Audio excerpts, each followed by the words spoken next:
سکون اور وقار. وہ کہتے ہیں ایک طالب علم جو ہے اس کو بہت زیادہ سکون اور وقار، یعنی اس کی پرسنالٹی کے اندر بہت اطمینان، ٹھہراؤ اور بڑی جو ہے نا جسے کہتے ہیں مہذب تہذیب نظر آئے اس کے اندر.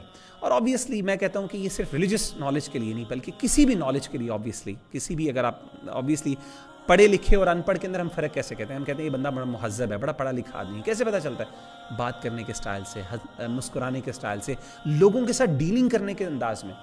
تو خاص طور پہ وہاں پہ سکون، اطمینان اور وقار، پرسنالٹی کا خیال رکھنا، مہذب رکھنا، بدتمیزی نہ کرنا، گندی بات نہ کرنا. اور میں خاص طور پہ اپنے اسٹوڈنٹس کو کہتا ہوں، خاص طور پہ میں چونکہ یونیورسٹی میں پڑھاتا ہوں اور الحمدللہ اللہ نے مجھے موقع دیا کہ میں MS level, MPhil level کے اسٹوڈنٹس کو بھی پڑھاتا ہوں، اللہ کا شکر ہے.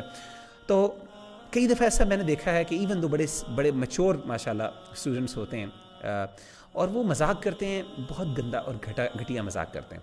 اور ایسے تو میں ہمیشہ ان کو کہتا ہوں، مطلب بعض اوقات مذاق حرام، یعنی ایسی کوئی گندی گالی نہیں ہوتی، لیکن مذاق اس انداز کا ہوتا ہے، کسی کو مثلا جوتا مار دینا، کسی کی کرسی کھینچ لینا، کسی کو جو ہے نا تھپڑ زور سے مار دینا. تو میں ہمیشہ ان سے کہتا ہوں یار آپ کے مذاق کے اندر جو ہے نا ایک مہذب پن ہونا چاہیے، آپ کے مذاق کے اندر بھی تہذیب ہونی چاہیے، ایک لیول آف رسپیکٹ ہونا چاہیے، پتہ چلے کہ یار یہ بندہ پڑھا لکھا آدمی ہے.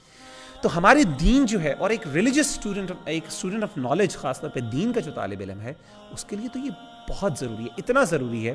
آپ دیکھیں کہ اللہ تعالیٰ نے یہ جو وقار ہے اور سکون اور اطمینان اور ٹھہراؤ اور بڑا اپنے آپ کو رکھنا، یعنی ٹھہرو اور رکھ رکھاؤ جسے کہتے ہیں ہم اپنے مینرز کے اندر، اس کو اتنی اہمیت دی ہے کہ نماز کے اندر اگر آپ نماز کے لیے لیٹ ہو رہے ہیں تو اللہ تعالیٰ نے، یعنی نبی صلی اللہ علیہ وسلم نے ہمیں حکم دیا ہے کہ نماز کے لیے بھاگ کے نہ جاؤ. حالانکہ دین اللہ کا حکم ہے، نماز سے بڑی امپورٹنٹ کیا چیز ہو سکتی ہے، لیکن ہمارا دین کیا کہتا ہے کہ نماز کا ٹائم آپ کے سامنے رکعت نکل رہی ہے تو میں بھاگ کے جاؤں؟ اللہ کے رسول نے کہا نہیں، آرام سے جاؤ، چل کے جاؤ. حدیث سنیے، آپ صلی اللہ علیہ وسلم نے فرمایا، صحیح بخاری کی حدیث ہے، آپ نے فرمایا کہ اذا سمعتم الاقامۃ فامشوا الی الصلاۃ، جب بھی تم اقامت کو سنو، فامشوا الی الصلاۃ، نماز کی طرف چلو. وعلیکم بالسکینۃ والوقار، تمہارے اوپر سکون اور وقار ہونا چاہیے، اطمینان سے چلو اور وقار سے چلو، بھاگ کے نہیں جانا.